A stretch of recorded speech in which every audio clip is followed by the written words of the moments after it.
Agar siz shu kasblarda bo'lsangiz, semirish xavfi 3 baravar yuqori bo'ladi. Birinchisi, ofis xodimlari kam harakatda bo'lganligi uchun qorin atrofida yog'lar yig'iladi. Ikkinchisi, tikuvchilik. Bukchayib o'tirish natijasida qon aylanishi buziladi. Uchinchisi, oshpazlik. Mayda-mayda tatib ko'rishlar natijasida kaloriya ortib ketadi. To'rtinchisi, haydovchilik.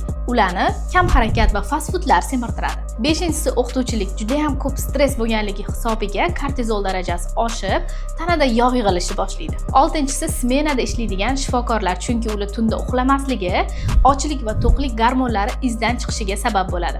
Yettinchisi esa sotuvchilik. Kam harakat va stress sabab ular ham semirishadi. Kasbni o'zgartirishni iloji yo'q-ku, lekin semizlikni oldini olib, ozishni imkoni bor. Men oliy ma'lumotli diyetolog Xurshida Bonu Xurshidovna bu borada sizga yordam beraman. Aynan shu kasb egalari ham meni ozish marafonida qatnashib, bir oyda 4 kilodan uzog'i 10 kilogacha sog'lom vazn yo'qotishyapti. Ozish marafonida qatnashish va u haqida to'liq ma'lumotni olish uchun kommentariyada bir raqamini yozib qoldiring.